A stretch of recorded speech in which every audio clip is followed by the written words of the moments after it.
You will hear a number of different recordings, and you will have to answer questions on what you hear.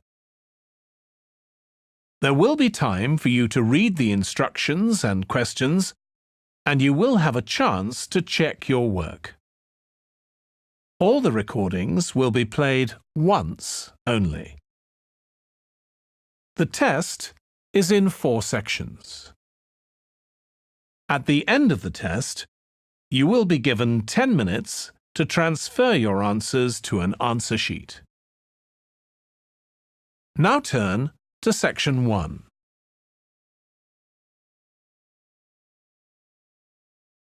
Section 1.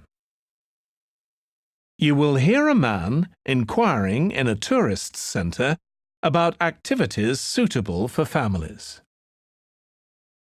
First, you have some time to look at questions 1 to 4.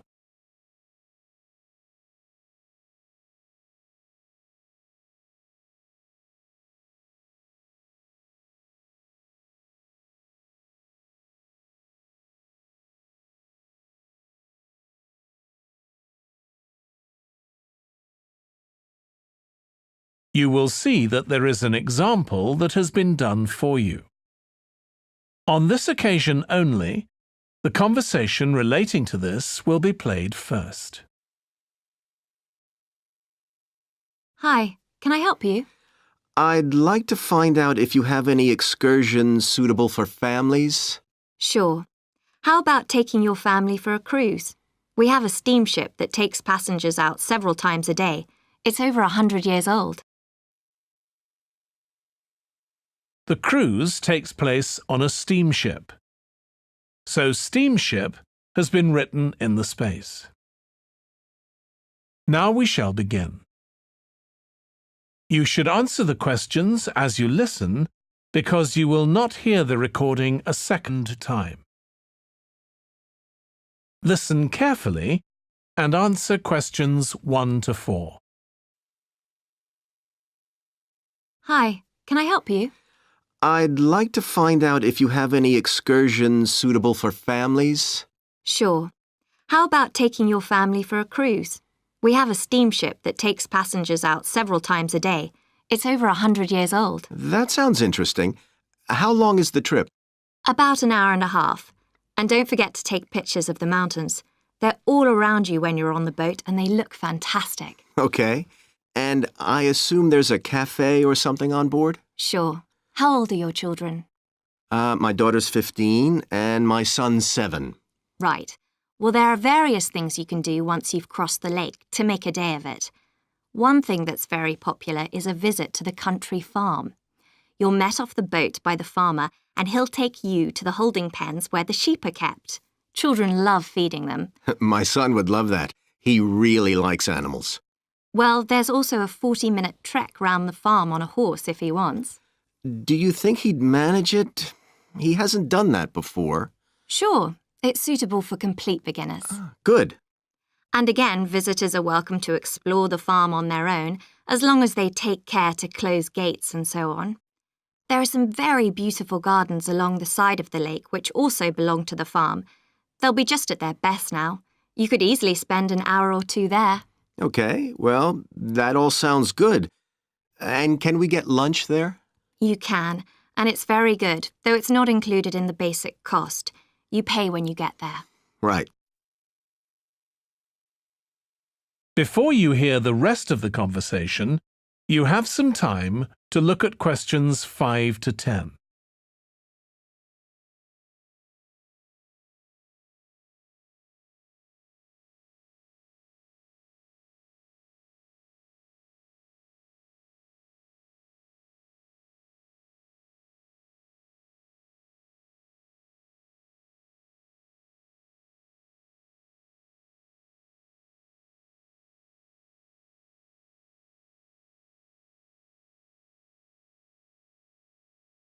Now listen and answer questions 5 to 10.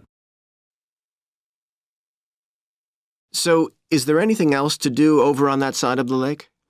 Well, what you can do is take a bike over on the ship and then go on a cycling trip. There's a trail there called the Back Road, You could easily spend 3 or 4 hours exploring it, and the scenery's wonderful.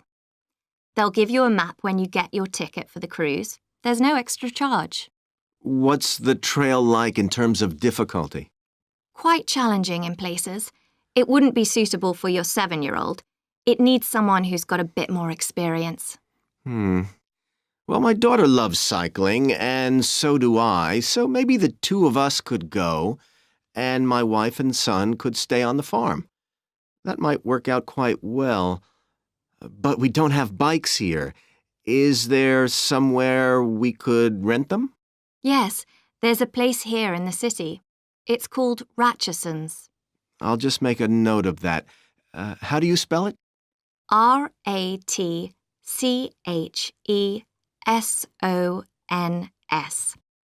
It's just by the cruise ship terminal. Okay. You'd also need to pick up a repair kit for the bike from there to take along with you, and you'd need to take along a snack and some water. It'd be best to get those in the city. Fine. That shouldn't be a problem. And I assume I can rent a helmet from the bike place. Sure, you should definitely get that. It's a great ride, but you want to be well prepared because it's very remote. You won't see any shops round there or anywhere to stay, so you need to get back in time for the last boat. Yeah. So what sort of prices are we looking at here? Let's see. That'd be 1 adult and 1 child for the cruise with farm tour. That's $117, and an adult and a child for the cruise only, so that's $214 altogether. Oh, wait a minute. How old did you say your daughter was? 15. Then I'm afraid it's $267 because she has to pay the adult fare, which is $75, instead of the child fare, which is $22. Sorry about that. That's okay. So how do we find out? That is the end of section 1. You now have half a minute to check your answers.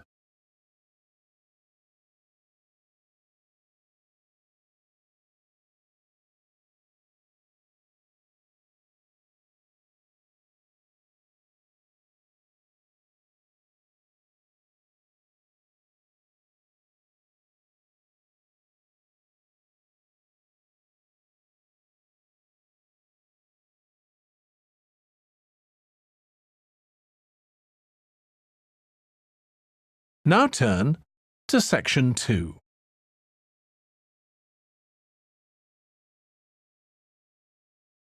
Section 2. You will hear a restaurant manager talking to a small group of new staff who are starting work as kitchen assistants in a restaurant. First, you have some time to look at questions 11 to 16.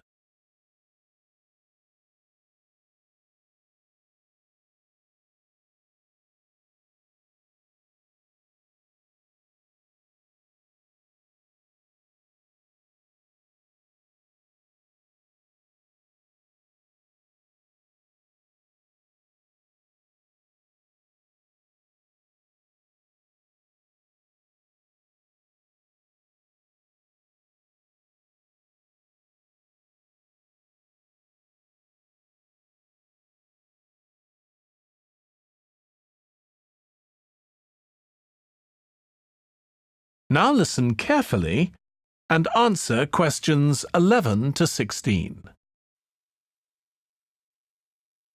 Good morning, everyone. My name's Joy Parkins, and I'm the restaurant manager.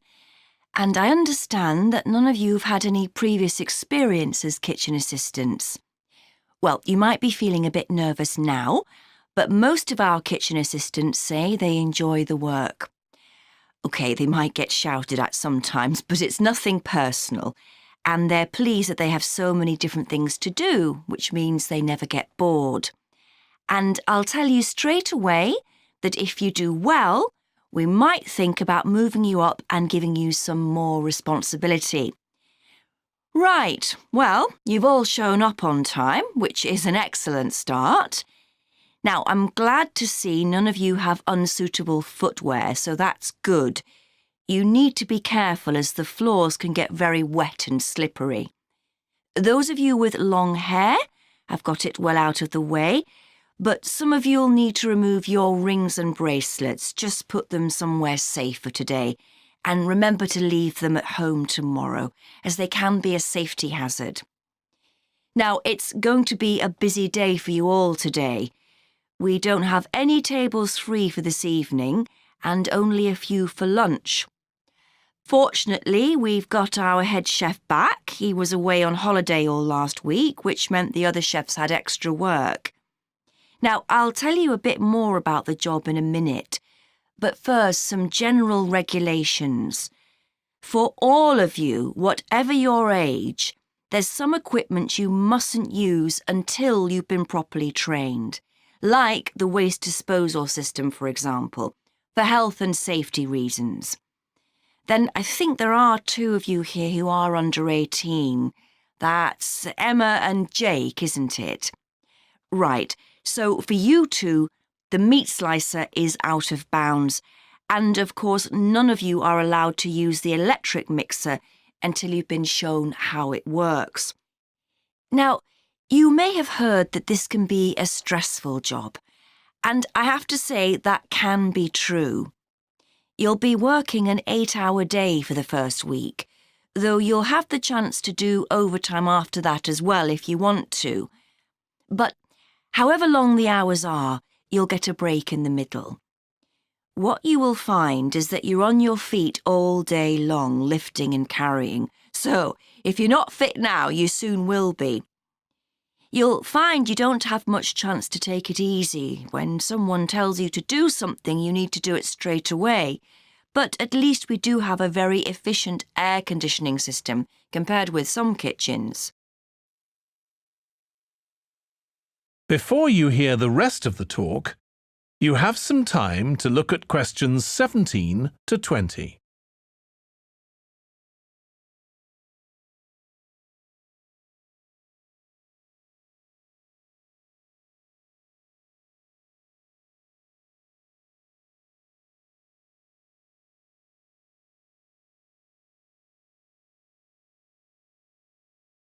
Now listen and answer questions 17 to 20. Now, let me tell you about some of the people you need to know.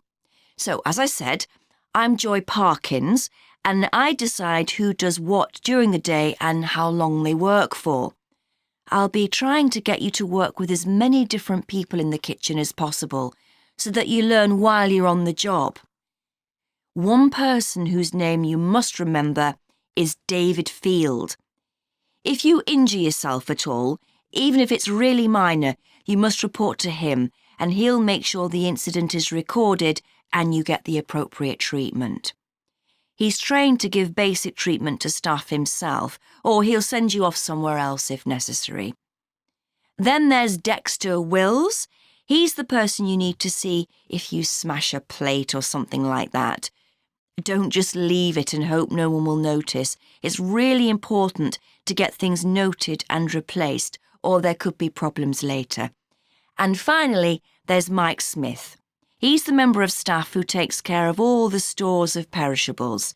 So, if you notice we're getting low in flour or sugar or something, make sure you let him know so he can put in an order.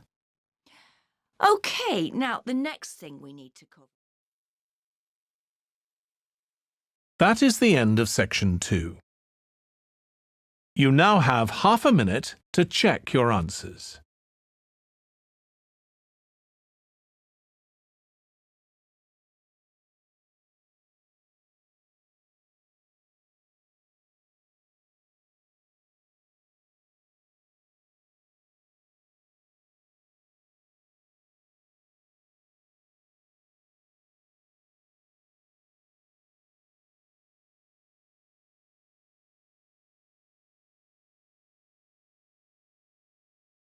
Now turn to section 3.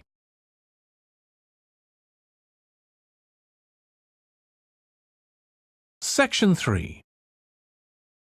You will hear 2 students called Trudy and Stuart, who are both studying to be librarians, discussing a paper that they are going to write together. First, you have some time to look at questions 21 to 23.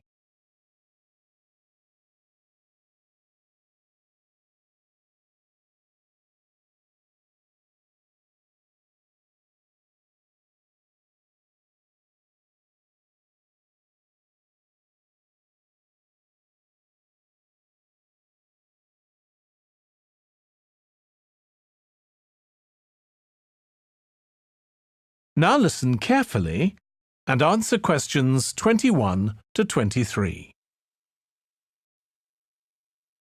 OK, Stuart, we need to start planning our paper on public libraries. Have you thought of an angle yet? Well, there's so much we could look into. How libraries have changed over the centuries, for instance, or how different countries organise them. What do you think, Trudy?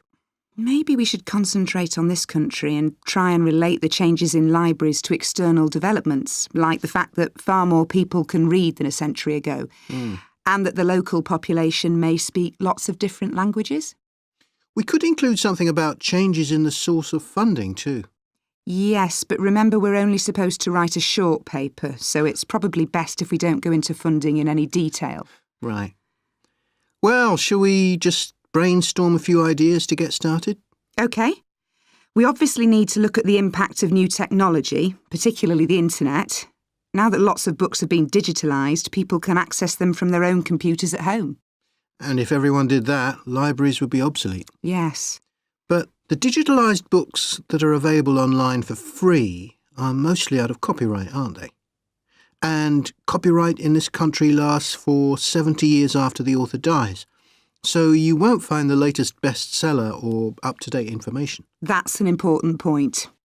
Anyway, I find it hard to concentrate when I'm reading a long text on a screen. I'd much rather read a physical book. And it takes longer to read on a screen. Oh, I prefer it. I suppose it's just a personal preference.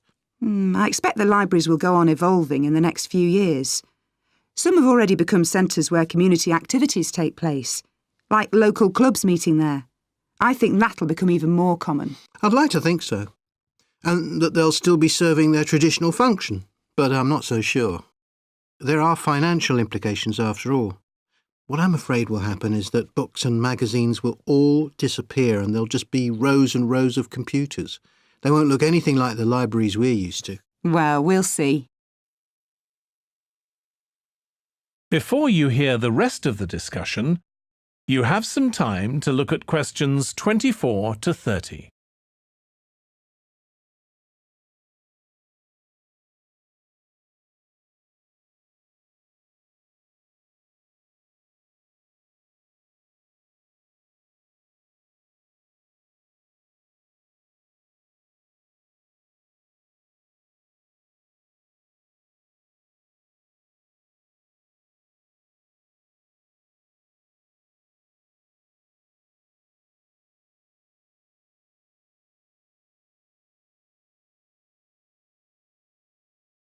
Now listen and answer questions 24 to 30. I've just had an idea. Why don't we make an in-depth study of our local public library as background to our paper? Yes, that'd be interesting. And raise all sorts of issues. Let's make a list of possible things we could ask about, then work out some sort of structure. For instance, we could interview some of the staff and find out whether the library has its own budget or if that's controlled by the local council. And what their policies are. I know they don't allow food, but I'd love to find out what types of noise they ban. There always seems to be a lot of talking, but never music. I don't know if that's a policy or it just happens. I've often wondered. Then there are things like how the library is affected by employment laws. I suppose there are rules about working hours, facilities for staff and so on. Right. Then there are other issues relating to the design of the building and how customers use it, like what measures does the library take to ensure their safety? They'd need floor coverings that aren't slippery, and emergency exits, for instance. Oh, and another thing, there's the question of the kind of insurance the library needs to have, in case anyone gets injured. Yes, that's something else to find out. You know something I've often wondered? What's that? Well, you know they've got an archive of local newspapers going back years. Well, next to it, they've got the diary of a well-known politician from the late 19th century. I wonder why it's there. Do you know what his connection was with this area? No idea. Let's add it to our list of things to find out. Oh, I've just thought. You know, people might ask in the library about local organisations like sports clubs. Well, I wonder if they keep a database or whether they just look online. Right. I quite fancy finding out what the differences are between a library that's open to the public and one that's part of a museum, for example. They must be very different. Then something else I'd like to know is... That is the end of section 3. You now have half a minute to check your answers.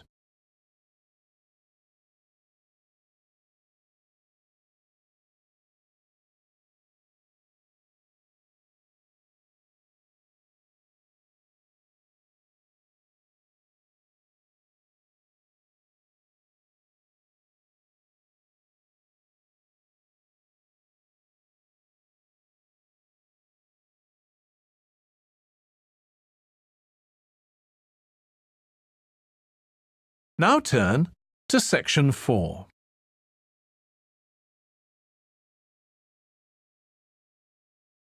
Section 4. You will hear part of a lecture for business students about business values. First, you have some time to look at questions 31 to 40.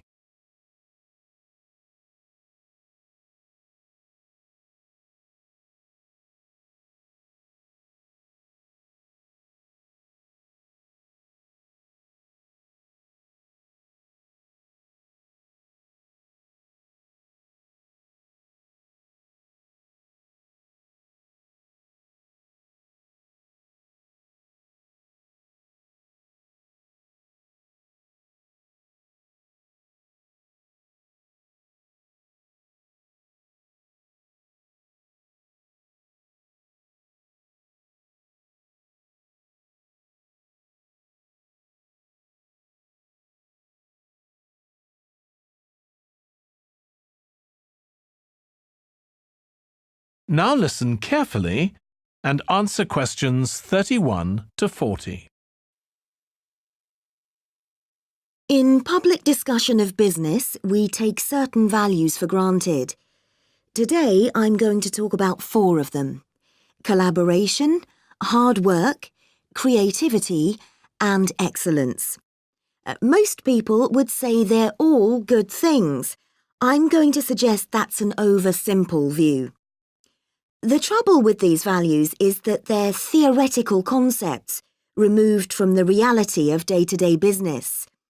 Pursue values by all means, but be prepared for what may happen as a result. They can actually cause damage, which is not at all the intention.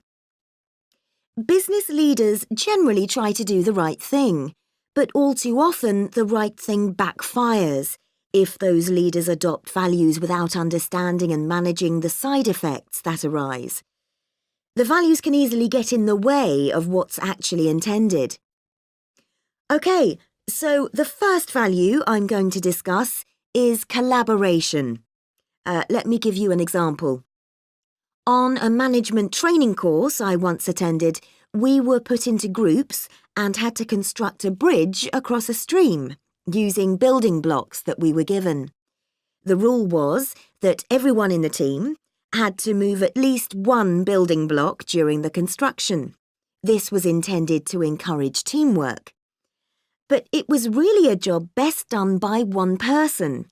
The other teams tried to collaborate on building the structure and descended into confusion, with everyone getting in each other's way. Our team leader solved the challenge brilliantly. She simply asked everyone in the team to move a piece a few centimetres to comply with the rule, and then let the person in the team with an aptitude for puzzles like this build it alone. We finished before any other team. My point is that the task wasn't really suited to team working, so why make it one? Teamwork can also lead to inconsistency, a common cause of poor sales. In the case of a smartphone that a certain company launched, one director wanted to target the business market, and another demanded it was aimed at consumers. The company wanted both directors to be involved, so gave the product a consumer-friendly name, but marketed it to companies. The result was that it met the needs of neither group. It would have been better to let one director or the other have his way, not both.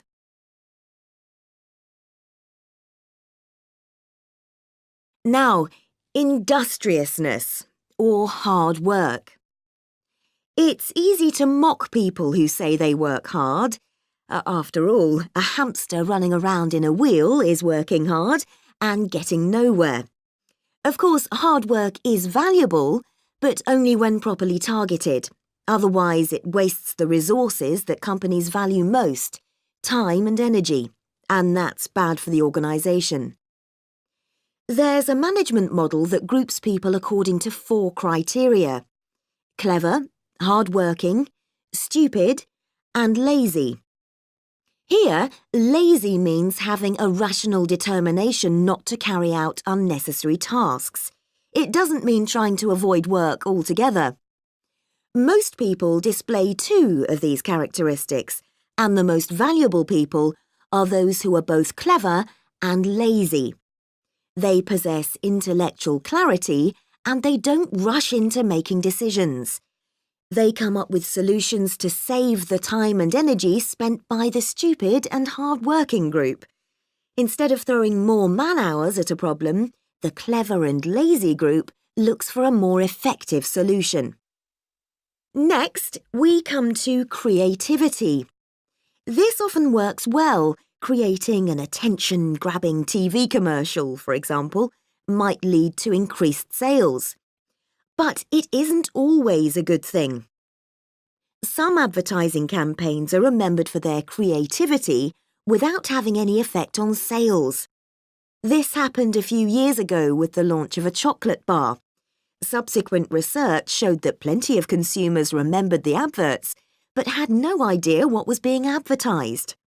The trouble is that the creator derives pleasure from coming up with the idea and wrongly assumes the audience for the campaign will share that feeling. A company that brings out thousands of new products may seem more creative than a company that only has a few, but it may be too creative and make smaller profits. Creativity needs to be targeted to solve a problem that the company has identified. Just coming up with more and more novel products isn't necessarily a good thing. And finally, excellence. We all know companies that claim they strive for excellence, but it takes a long time to achieve excellence. In business, being first with a product is more profitable than having the best product.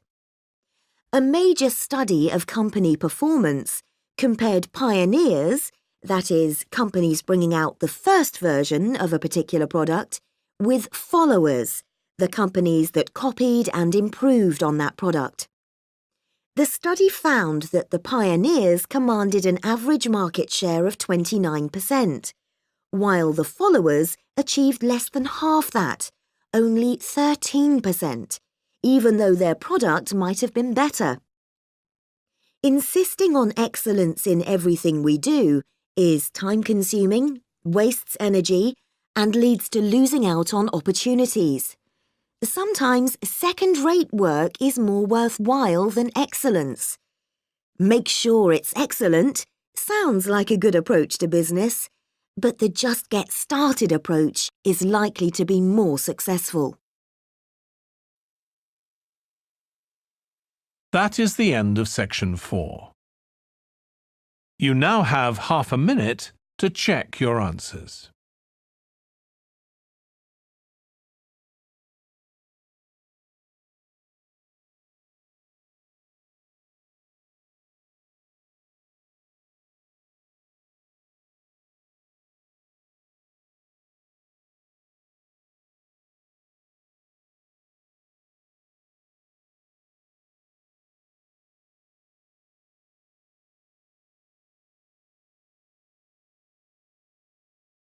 That is the end of the listening test.